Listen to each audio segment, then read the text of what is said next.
눈매 교정 조정에 대해서 말씀드리겠습니다. 눈매 교정은 보통 안검하수에 한다고 많이 알려져 있을 거예요. 그러나 안검하수가 아니더라도 정상적인 눈에서도 가벼운, 약한 눈매 교정을 하게 되는데요. 이건 안검하수 때 하는 강한 눈매 교정하고는 조금 달라요. 그 정도에 있어서 다르죠. 이 눈매 교정이라는 것은 눈 뜨는 근육인 안검, 거근의 근육의 힘을 강하게 해준다라고 설명을 들을 수도 있는데, 뭐 근육 수술이다 이렇게 말씀하시는 분도 있는데, 엄밀하게 얘기하면 근육 수술이 아니라 근육에 붙어 있는 힘줄을 약간 줄이면은 힘줄이 더 팽팽해지니까 근육이 똑같이 운동을 해도 운동의 거리가 높아지는 거예요. 그러니까 눈을 더 크게 뜰 수가 있어요. 그걸 우리가 눈매 교정이라고 하는데, 안검하수에 있어서는 이걸 강하게 하고 정상적인 눈에서는 약하게 하는데, 정상적인 눈에서 하는 이유는 눈을 조금 더 예쁘게 만들려는 그런 미용적인 목적하고, 또 이걸 약간 해주면 쌍꺼풀에 풀릴 가능성을 줄여요. 사실 절개법이라고 해도 풀릴 가능성이 하나도 없는 게 아니에요. 왜냐하면 쌍꺼풀이라는 것은 고정되어 있는 구조가 아니잖아요. 눈을 뜰 때만 생기는 거고요. 또 의식적으로 눈을 뜰 때만 피부가 접히는 현상이죠, 쌍꺼풀이라는 거는. 그러니까 절개법도 아무리 절개를 해놨다 하더라도 눈 뜰 때 다른 방식으로 접히면, 여러 가지 이유에 의해서 다른 방식으로 접히면 그건 쌍꺼풀이 풀렸다고 생각을 해요. 그래서 눈 뜨는 힘을 약간, 그러니까 눈매 교정을 약간씩 주면 쌍꺼풀이 잘 풀리지 않도록 하는 일종의 도움이 되는 방법이고요. 또 풀린 쌍꺼풀, 절개법 풀린 쌍꺼풀 수술할 때 그렇게 눈매 교정을 조금씩 해줍니다. 그래서 대개 절개법 쌍꺼풀을 할 때는 눈매 교정을 조금씩 해요. 이렇게 눈매 교정을 약간씩 하는데요. 우리 쌍꺼풀 할 때는요, 양쪽 짝짝이 만들면 안 되잖아요. 근데 사실은 양쪽이 완벽하게 똑같을 수는 없어요. 그래도 차이 너무 크면 안 되잖아요. 그런데 쌍꺼풀의 크기를 결정하는 거는요, 여러 가지가 있어요. 몇 가지가 있어요. 첫 번째, 우리가 디자인하는 쌍꺼풀 라인. 제가 저번에도 말씀드렸는데요. 이 쌍꺼풀 라인은 눈꺼풀 피부에 있는 이 피부 결과 평행이어야 해요. 아니, 이 중에 하나여야 해요. 그거 원칙 하나 하고요. 그래서 이 높이 하나 하고, 아까 제가 말씀드린 눈매 교정, 이 안검, 거근의 힘줄을 얼마나 당겨주느냐, 이거에 의해서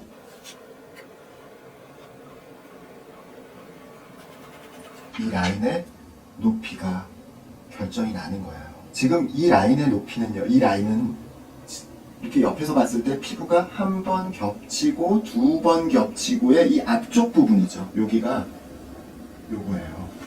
그죠? 만약에 눈매 교정 더해서 여기를 더 올리게 되면은요, 이 폭은 줄어들죠. 왜냐하면 이 안쪽이 쏙 들어가니까. 안쪽은 쏙 들어가고 얘는 좀 내려올 거예요. 그래서 이 쌍꺼풀의 크기를 결정하는 것은요, 첫 번째, 절개선의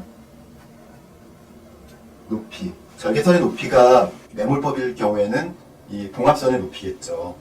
절개선의 높이 하나 하고, 또 눈매 교정 강도, 정도, 그리고 한 가지 더 있어요. 눈썹의 위치. 어떤 사람은 눈썹 거의 안 움직이는 사람도 있고요. 어떤 사람은 눈썹 많이 움직이는 사람도 있어요. 되게 눈썹을 움직이는 건 근거는 없는 얘기지만 좀 감성적인 사람이죠. 저도 눈썹 많이 움직이는 편인데, 어쨌든 이 눈썹의 움직임, 이거에 따라서 쌍꺼풀의 크기, 즉 이 폭이 많이 달라져요. 어떤 사람은 쌍꺼풀 할 때 굉장히 제일 처음 유심하게 저희들이 보는 게 눈썹의 위치예요. 양쪽 눈썹의 위치 다 달라요. 그래서 양쪽을 정말 똑같은 라인을 잡으면은요, 와, 100% 짝짝이야. 눈썹을 많이 올리는 사람은 쌍꺼풀을 약간 낮게 해줘야지 눈썹을 많이 올려서 나중에 이 폭이 반대쪽하고 비슷해져요. 그래서 이 여러 가지 요소에 따라서 쌍꺼풀의 높이가 결정이 되기 때문에요, 약간 틀리는 경우가 있고 교정을 해야 되는 경우가 있어요. 그럼 언제 교정을 하느냐? 이 눈매 교정 이 눈매 교정의 시기는요, 대개 4일 실밥 저희가 4일째 풀거든요. 4일에서 10일 정도 사이, 이 정도에 조절을 해야 되는 경우가 있을 수 있어요. 매몰이든 절개이든.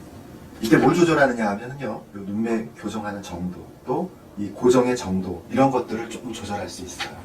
이건 사실 수술이 아니죠. 지금 요 실밥이 풀어있는 부분, 10일까지는 이 상처가 살짝만 벌리면은 다시 들어갈 수 있거든요. 또 피도 나지 않아요, 그렇게. 그러니까 그렇게 요 시기에 이걸 조절해서 양쪽을 맞춰 놓는 게 낫습니다. 이걸 그냥 뭐 몇 개월씩 기다려라, 그거는 나중에 그런 결국은 좋은 결과를 얻지 못하는 경우가 더 많아요. 이 시기에 조절하는 게 전 맞다고 저는 생각을 하고요. 그래야지 수술 받으시는 분의 회복 기간도 절약할 수 있죠. 만약 이걸 받게 되면 어떻게 되느냐? 회복 기간 2, 3일 정도 더 늘어나요. 물론 2, 3일도 굉장히 짧지 않은 시기이긴 하지만 이걸 그냥 방치하는 것보다는 빨리 해결하는 것이 낫다고 저는 생각합니다. 또 한 가지, 눈매 교정이 좀 약하다고 생각하시는 분도 있고 또 어떠면 좀 강하다고 생각하는 경우도 있어요. 또 과교정된 경우도 있고. 왜냐하면 이것은 우리가 아무리 경험과 과학적으로 길이를 재서하더라도 이런 에러들은 생길 수밖에 없거든요. 그런데 과교정된 것을 빨리 해결하는 게 좋아요. 왜냐하면 과교정된 채로 유착을 맞이하면 나중에 유착을 풀어도 과교정이 많이 좋아지지 않는 경우가 많거든요. 과교정 빨리 해결하는 게 중요하고요. 지금 덜 교정됐어. 아직 부족해, 교정이. 그러면 좀 더 기다려도 괜찮아. 왜냐하면 수술 직후에는 아직 붓기도 많이 있고 그만큼 눈 뜨는데도 무겁고 그렇기 때문에 충분히 기다려보고 결정을 해서 더 조정을 할 수가 있어요. 그렇지만 과교정은 좀 빨리 해결하는 게 중요하죠. 이렇게 우리가 눈매 교정을 절개법에서도 하고 매몰법에서도 하고 또 대부분의 경우 사실은 쌍꺼풀의 퀄리티를 높이기 위해서 눈매 교정을 하게 되는데요. 이렇게 조절을 하는 경우가 어느 정도 있다는 것을 조금 설명을 해드리는 일종의 변명 뭐 이렇게 됩니다. 사실 이런 경우가 흔하진 않지만 없는 경우가 아니기 때문에 사실 그때마다 환자분한테 제가 죄송하고 그랬는데 사실은 이런 우리가 어쩔 수 없는 이런 부분이 존재한다는 거를 좀 오늘 말씀드립니다. 감사합니다.